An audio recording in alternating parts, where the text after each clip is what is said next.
Hello বন্ধুরা, সবাই কেমন আছেন? আশা করছি সবাই খুব ভালো আছেন। আমরাও খুব ভালো আছি। সম্রাট অ্যান্ড তনিমার ব্লগে আপনাদের সবাইকে স্বাগত। আর দেখুন, আজকে আমাকে দেখেই মনে হচ্ছে আমি কিন্তু ভীষণ খুশি। আর খুশিটা না সবসময় মুখের মধ্যে প্রকাশ পায়। আর আমার ছেলেকে এই যে ঘুম থেকে উঠেছে, তো এখনও ওর ঘুমের রেশ কাটেনি। আরও কোনো জায়গায় যাওয়ার আগেই দাদু ঠাম্মুকে একটুখানি এখান থেকে টাটা করে দেয়। তো এখনও টাটা করে দিচ্ছে।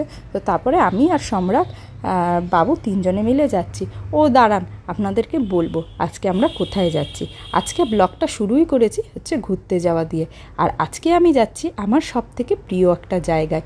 অনেক দিন পরে আমি আজকে যাচ্ছি বাড়ি। আজ না রাস্তা দিয়ে যেতে যেতে অনেক পুরনো স্মৃতি না মনে পড়ে গেল, জানি না কেন। আচ্ছা, বিয়ের পর মেয়েরা সবথেকে বেশি মিস করে তার বাপের বাড়ি। এখন হয়তো আমার নিজস্ব একটা রুম আছে, এখন সেখানে একটা বিছানা আছে, আমার পছন্দ মতন বিছানায় পাতা একটা চাদরও আছে। তবুও জানি না কেন ওই বাড়ির বিছানা, বালিশ সব কিছুই এখনও বড্ড মিস করি। শৈশবের কাটানো স্মৃতিগুলো কিছুতেই জানি ভুলতে পারি না। জানি না কেন ওই বাড়িতে আসলেই এক অদ্ভুত শান্তি পাই। ওই বাড়ির লোকজনকে না দেখলে আমি কিছুতেই থাকতে পারি না। প্রত্যেক সপ্তাহে তাই আমার বাড়ি না যেতে পারলে আমার মন প্রচণ্ড খারাপ হয়ে যায়। সম্রাটকে সবসময় বলেছি যে আমাকে তুমি কোথাও নিয়ে যেতে পারো না নিয়ে যেতে পারো, কিন্তু বাড়িতে আমাকে অবশ্যই নিয়ে যাবে। তো তোমরা আমার সাথে কে কে সহমত আছো অবশ্যই কিন্তু আমাকে কমেন্টে জানিও। আর দেখো, আমরা যাওয়ার সময় আগে এখান থেকে মিষ্টি নিয়ে নিচ্ছি। সম্রাট পছন্দ করে মিষ্টি নিচ্ছে, আর আমি বাবুকে নিয়ে কিন্তু ওখানে দাঁড়িয়ে আছি। তো মিষ্টি নেওয়া হয়ে গেছে, তো আমরা এখন যাব কিন্তু বাড়িতে। তো এই দেখুন, বলতে বলতে কিন্তু আমি চলে এসেছি একদম বালির গলির মুখে। তো উফ, কী যে শান্তি লাগছে বলে বোঝাতে পারবো না। তো এই যে বাবু এখানে এসেই কিন্তু দাদুর কাছে আদর খেতে বসে পড়েছে। আর ওরা যে কী ভালোবাসে ওকে বলে বোঝাতে পারবো না। আর তারপরেই আমি একটুখানি আমার বাবাকে আদর করছিলাম।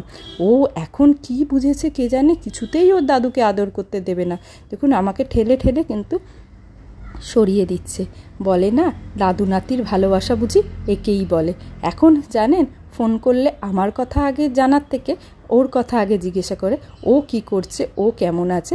তো এটাই স্বাভাবিক না, পরস্পর জেনারেশন চেঞ্জ হতেই থাকে। দেখুন ও কীরকম করছে। আমি বাবাকে ধরেছি বলে।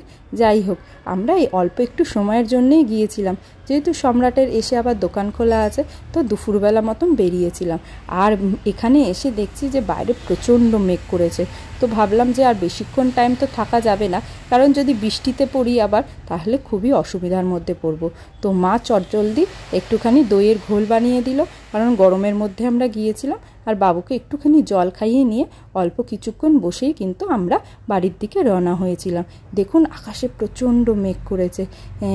আর দেখুন আমরা একদম বাড়ির কাছাকাছি প্রায় চলে এসেছি বলতে পারে। তো ভিডিওটা কেমন লাগলো অবশ্যই জানাবেন। আর আমাদের ভিডিওগুলো যদি ভালো লেগে থাকে তাহলে অবশ্যই কিন্তু আমাদেরকে ফলো করে দেবেন। তো সবাই ভালো থাকবেন আর সুস্থ থাকবেন।